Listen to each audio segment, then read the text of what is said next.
Hello, this is Stephanie Neal. I'm so happy you decided to take this workshop. This workshop is called Psychic Development for Divination. Now, this presentation is for those having difficulty listening to their psychic self, or those that have phenomenal awareness of their psychism, yet desiring to further refine this skill. And as always, the qualifier is that this is only one way of many ways for psychic development. And I would say an excellent reader is one who is a naturally empathic, related to others' needs, and actively listens to both the seeker and psychic thought. So if you aren't naturally a caring person, truly wanting to help another, maybe reading might not be your cup of tea, at least at this point of time in your life. But if you do know that you do care and want to help others, then this is your cup of tea. So psychism can be developed through meditation, music, crafts, art, dance, trance, movement, no movement, thought, and that's our key word for today, or no thought. Psychism can be developed through peace, but yet psychism can be developed through tribulation. Experiencing the ever-present now. All this is self-exploration, where we can, examine the causes to predict effects and find new inspiration through expressing psychic thought. When we read our divination tool, we are exploring possibilities open to the seeker. Now, of course, there are folks that study the tarot through reading books about the subject, studying the decks and books that come with the deck for the rest of their lives, which I call these folks tarot scholars, because as you study one deck, it helps you learn all decks. Just like if you learn the Rider-Waite-Smith deck or the Marseille, even though some people call it the Marseille deck, you can read any deck. So if you know the Rider deck, and I'm just trying to see if I can pull this up here, if you can see it. The Rider deck, if you study the Marseille deck, or if you study the Thoth deck by Aleister Crowley, or the Italia Thoth deck by Italia. If you study either one of these, you will be able to read all decks. And studying different decks is likened to studying wildlife in the sea. Each fish is different, yet all live in the same fluid, the same element, water. All are fish, yet all are unique. You see, everyone has natural psychic abilities.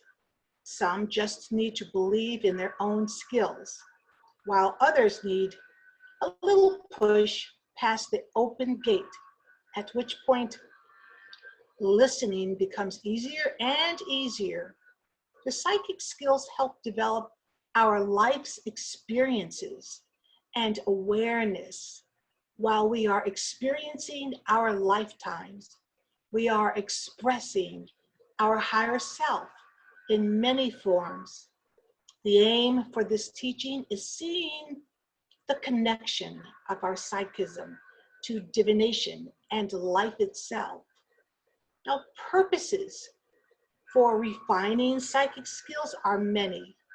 In relationship to psychic services, such as tarot reading or crystal ball reading, medicine wheel divination, flame reading, to name just a few divination practices, if psychic development is not both practical and spiritually nourishing, an individual may not see the need to develop psychic skills.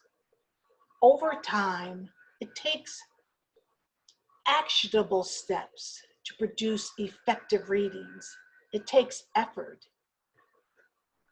Just to let you know what you already know, you have already been prepared and equipped with everything you need. You already own the tools required to use your psychic thought effectively. To break this down, you already hold the Akashic records within your mind, taking you anywhere to any being and any time. Based on the psychologist Carl Jung's view, he says, is that the mind has four segments: the conscious, the subconscious, the unconscious, and the collective unconscious. The collective unconscious are all minds who ever lived in the past, present, and all minds in the future, an Akashic record, if you will, which means we have the answers residing inside. We are recorders, collecting information. Thus, every divination tool helps the reader to find the answers within. Moving one step further, every symbol that crosses your path and every being you meet on your journey is too a font of knowledge, a symbol from which hope and guidance is given. You are seated within imagination, the vehicle that delivers you to the open gates of psychic thought. Imagination is both a vehicle and delivery system, working between the trifold of first the mind, then imagination, then psychic thought, and then pulled into the physical plane. In other words, what you first originally thought and entered eventually is pulled and lands in this physical reality. But it all starts with thought, imagination. Imagination is also a movable lab that creates new things, new events, new outlooks, new ideas, and new scenarios. You think every scenario has ever happened, has happened? You think that there's no new thoughts? There are. And these run through you, for you. You create it and you deliver it. You also own and operate a guidance system which runs on your consistent emotions, not just emotions, the consistency is what is the juice of the engine, so to speak. Your guidance system informs you through your feelings. You see, you have no soul. You are a spectacular soul, emitting a pure, clear language out into the universe through your emotions, through will. This is why the universe sets up so many opportunities for us to become more aware of how we, with Source, create, while cultivating psychic awareness. All this comes into play, adding to our everyday life, our culture, our belief systems, nature herself, science, and spirituality, all to express our creativity through how we live our lives, all focused on the message, remembering we are not here to present a message. We are the message, living life with full awareness of our divineness through self-expression. So believe in yourself, because you are complete in yourself at this very moment. Now make sure you are not holding on to belief systems that hinder how you live. Identify blocks and render them useless instead of them rendering you useless. Flip that. Actively approach your lighted vehicle, your imagination. You, a radiant soul entering a lighted starship that leads to open psychic gates. Remember, I always say open because we don't have to open them. They're already open. Then walk through those gates ready to communicate with the ages, actively listening for guidance or giving guidance, looking for confirmations, new ideas. Some forget to ask questions, and some forget to wait for the answers. All this is based on trust, trusting in your being, your skills, trusting in the one who lovingly created you for eons, gave you everything you needed to create your radiant life. Once you have listened and received sound communication, the next big leap is to speak it out verbally if you are reading for another. The general steps are approach the psychic thought gates through thought, moving through the gates through will, being seated in your lighted imagination starship, fueled by symbol, then communicate by actively listening and asking questions, then select and receive information through symbol. It is you who selects, it is you who receives. Speak what you are receiving. Apply what you are receiving. Another way to say this is take action on what you are receiving. Next, the divination tool I refer to as a springboard, ushering us into symbol.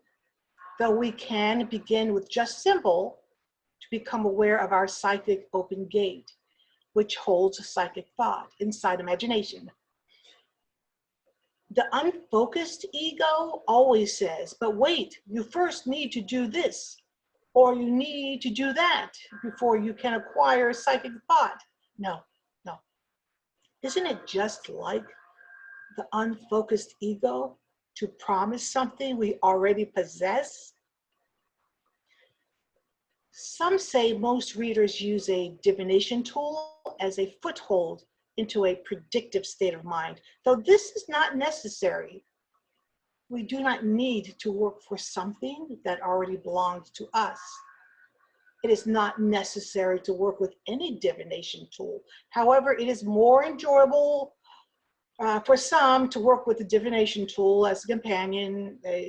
There's many folks like myself that enjoy working with divination tools. So, but you don't need them. This is your choice.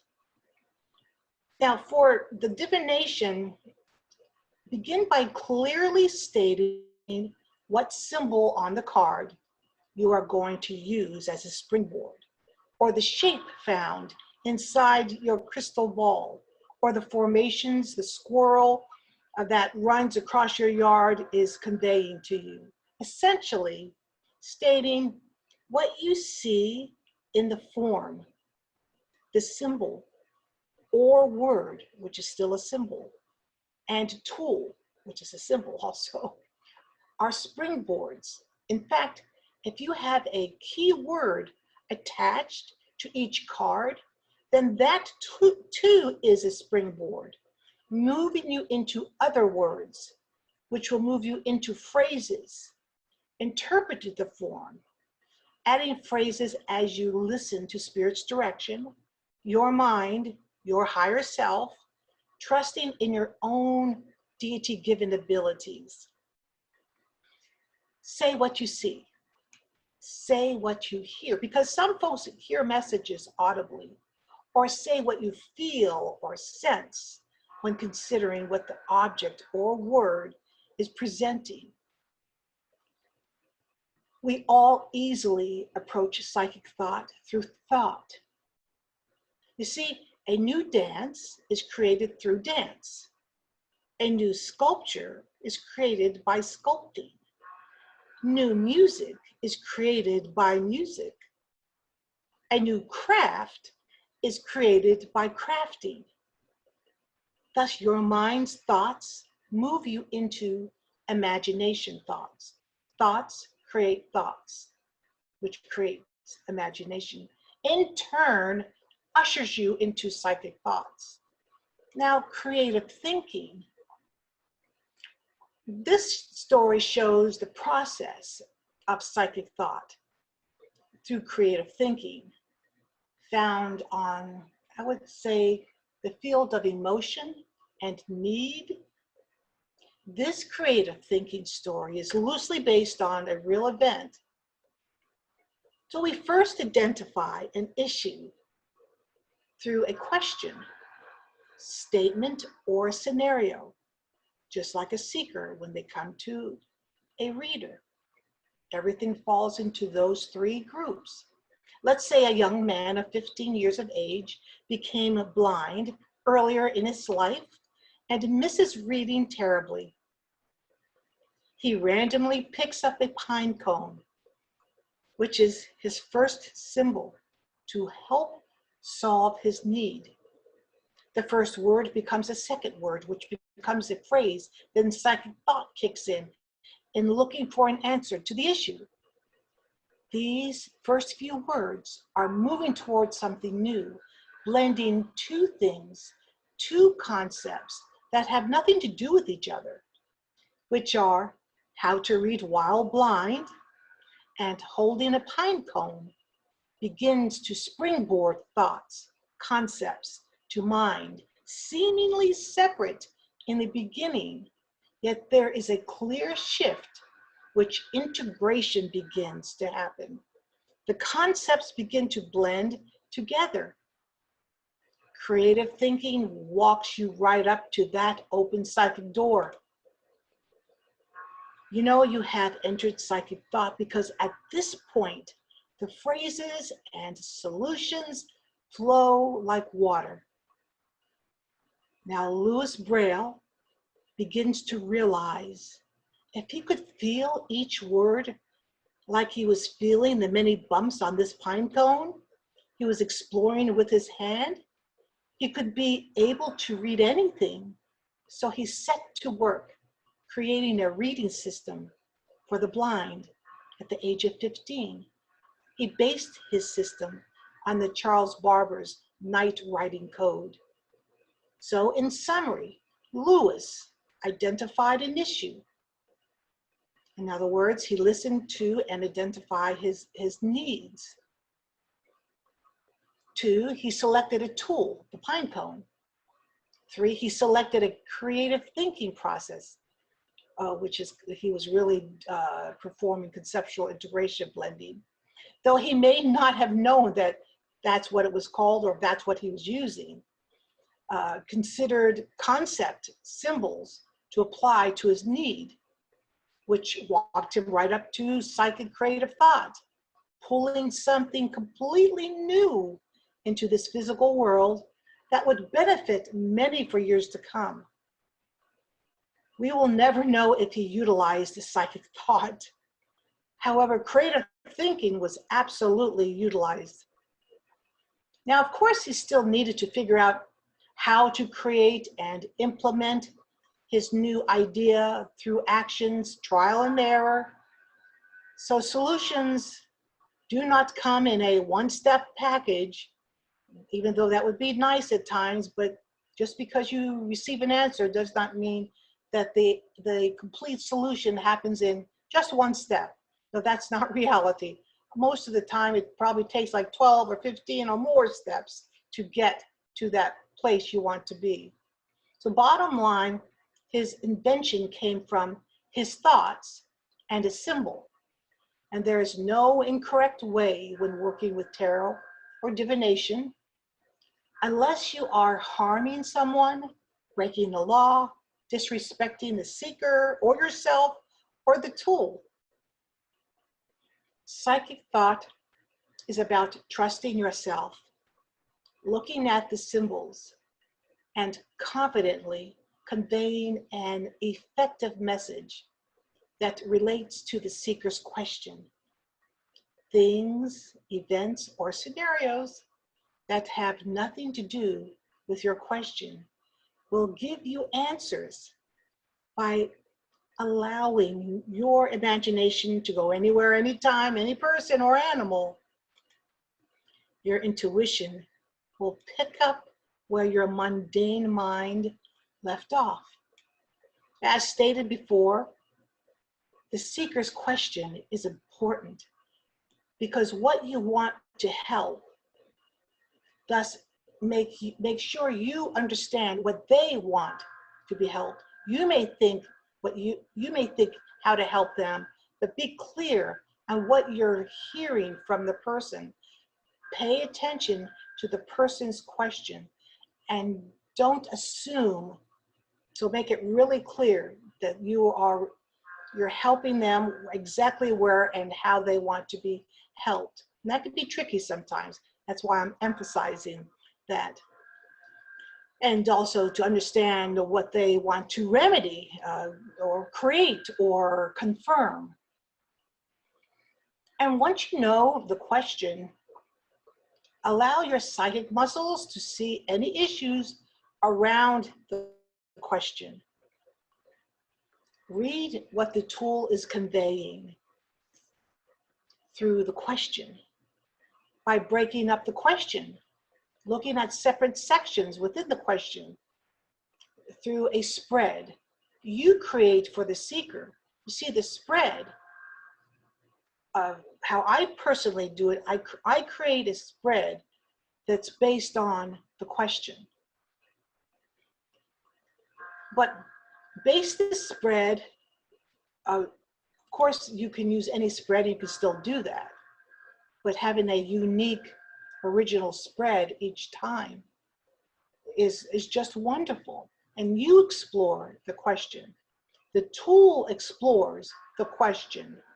And the question explores the question. Because the answer is in the question. Giving sound answers. Yes, it takes effort to see what you already possess in the beginning. Everything, well, is a divination tool. You see, integrated conceptualization has been utilized, well,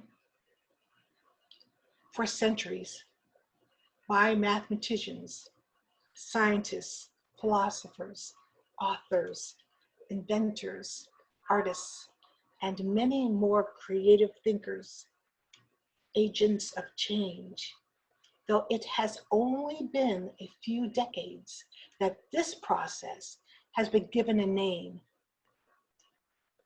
Though I dare say it was psychics who were also architects of this approach to open-ended psychic thought, allowing this method to not only be expressed through your mind, but also through your life. How does this all happen? Through imagination. Nothing happens or is created outside imagination, outside of you. In other words, you are an information channel delivering a living love letter to the world, your life. So with that said, I'm going to show you a few decks that, well, but you don't. But remember that you can just select one deck to work on and to read from, and that's perfectly fine. But decide what type of deck you would enjoy reading or studying. Would you like to read from a deck that has beautiful artwork, or you don't care how beautiful the card scenes are? You want the deck to be readable. Now you would think if a deck is readable for one person, then it is readable for everyone. Well, sadly, that isn't the case. Some individuals enjoy reading a very simplistic scene, like the tarot deck by Julie Haskis. And I just want to show example here. One of her cards. So very simple. And her deck is just called tarot. So she doesn't really name it by herself or put a theme to it. While others enjoy a more detailed scene, so they have several options from which to select. There are many cards out there that fit that description. I have the Archeon deck, and this is an example. Here's the Archeon deck. An example, when I mean that there's many symbols and movements and things you really can't figure out, almost looking at the clouds, people prefer something more like this, so they can decide which symbol or few symbols they want to define. And there are shamanic decks. I don't have to show a shamanic deck because you know what that's about. You can just focus in on historic decks or whimsical decks. See, I have a whimsical around here someplace. Well, there's the Bix tarot are really both. It's whimsical and simple. And when I mean simple, I don't mean that it's simple intellectually, but that there's only a few pictures on it to define. Like here's a Pix card. Very simple, because some only want one symbol to define, and it's also a whimsical card. And another whimsical could be the La Grande deck. And some folks feel that they can read better with something that's just silly and fun.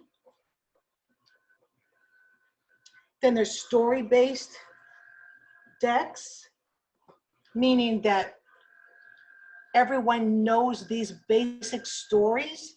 So as you pull the card, you'll recognize the part of the story, and it's easier to read the scene because you recognize the scene because you know the story. And some people love this idea. So an example of that is Tarot Wonderland. This is, and here I pulled one card to show what I mean. Okay, she's ready to, well, it looks like she's eagerly jumping in the rabbit hole.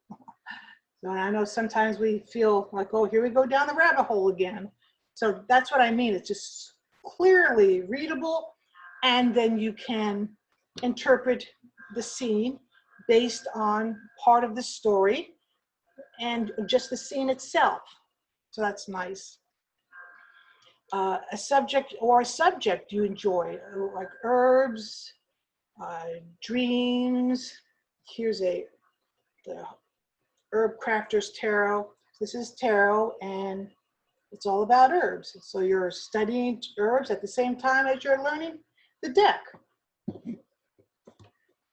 If you enjoy reading and interpreting, reading deck related to dreams, it's the Tarot of Dreams.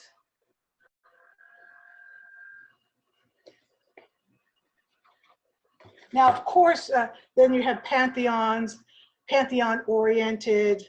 Let's say you really enjoy anything related to Greek mythology or Egyptian mythology. Tons of decks out there related to that. Or interested in cultures. Dawn did a lovely deck related to and showed several cultures. His trying to grab this. This was his first edition related to the cultures. It's called the Tarot of Hecate or Hecate. Then his second edition was the difference between his first edition and second edition is the first one has white borders and the second one has black borders, and also the backs are different. So here's the second edition, it has that. And just, I know that in case you're a card collector like I am, those little things are important. And this is the back of the first edition, and the white borders. All right. Now, of course, one deck is perfectly fine, but you are able to do dream work, past life regressions, shadow work, whimsical. You can do everything with just one deck. Yet if you are a deck collector, then these, well, are reasons you need them. And that's at least what we say to ourselves as card collectors.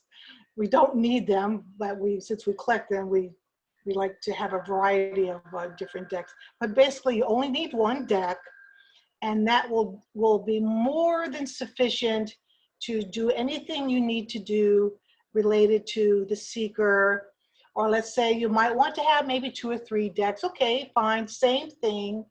But that's. But I just wanted to show you there's so much out there, and so many decks could fit into your sensibilities, your interests, and so that you can just enjoy reading for the seeker.